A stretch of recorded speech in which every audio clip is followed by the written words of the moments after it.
Something strange has happened to Morocco.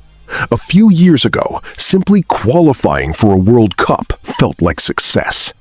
Today, a draw against a top nation can feel disappointing. Think about how crazy that sounds.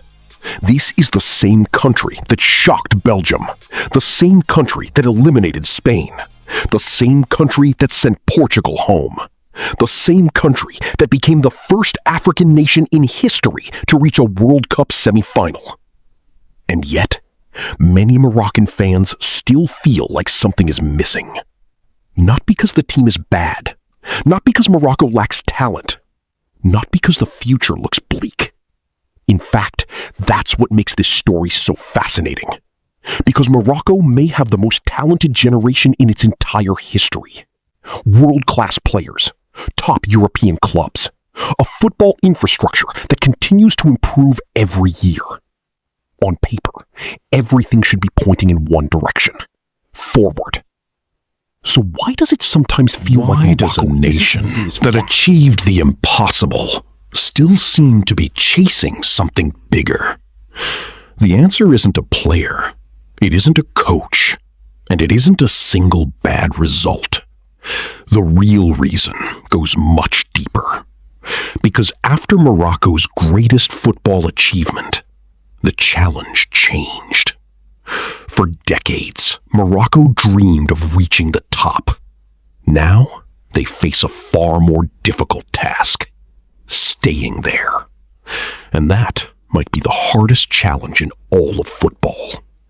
Because creating a miracle is difficult. Turning that miracle into a permanent identity is even harder. To understand why Morocco still hasn't reached the next level, we need to go back to the moment that changed. What happened next? Most predictions had them finishing behind Belgium and Croatia. Some doubted they would even escape the group stage. Instead, Morocco shocked the world. First came the disciplined draw against Croatia, then the stunning victory over Belgium. Suddenly, people started paying attention. But the biggest surprises were still to come. Spain dominated possession. Morocco refused to break.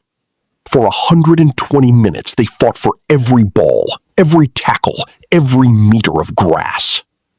When the penalty shootout arrived, the entire football world was watching. And Morocco prevailed. A few days later, Portugal stood in their way. A nation with generations of football history. A nation expected to advance. Yet once again, Morocco found a way. When the final whistle blew, history had been made. For the first time happened ever. Next? Most predictions had them finishing behind Belgium and Croatia. Some doubted they would even escape the group stage. Instead, Morocco shocked the world. First came the disciplined draw against Croatia, then the stunning victory over Belgium. Suddenly, people started paying attention. But the biggest surprises were still to come. Spain dominated possession. Morocco refused to break. For 120 minutes, they fought for every ball, every tackle, every meter of grass. When the penalty shootout arrived, the entire football world was watching. And Morocco prevailed. A few days later, Portugal stood in their way. A nation with generations of football history. A nation expected to advance. Yet once again, Morocco found a way. When the final whistle blew, history had been made. An African nation had reached the semifinals of a World Cup. Millions celebrated, not just in Morocco, across Africa, across the Arab world, across every football nation that had ever dreamed of challenging the established powers.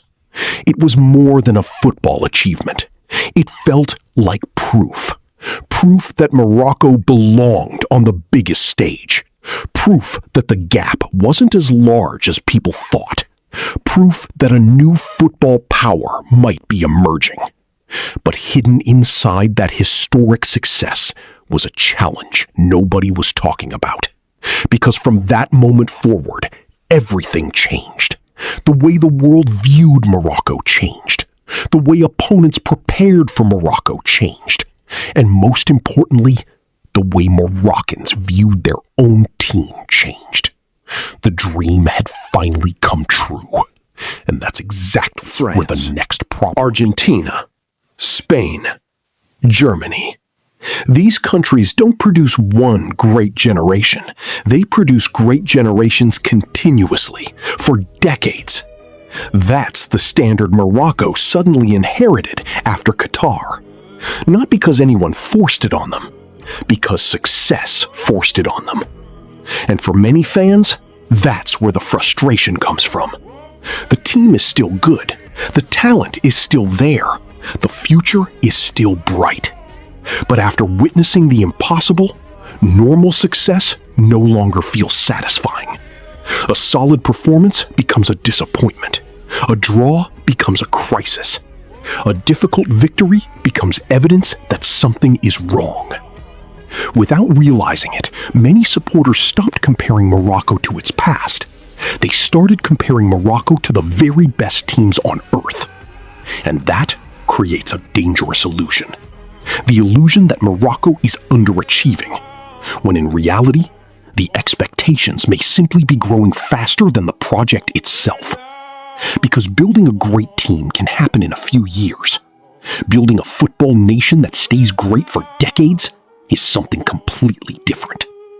And that's where we discover the biggest misunderstanding of all. Most people think Morocco's problem is talent, but the evidence points somewhere else entirely.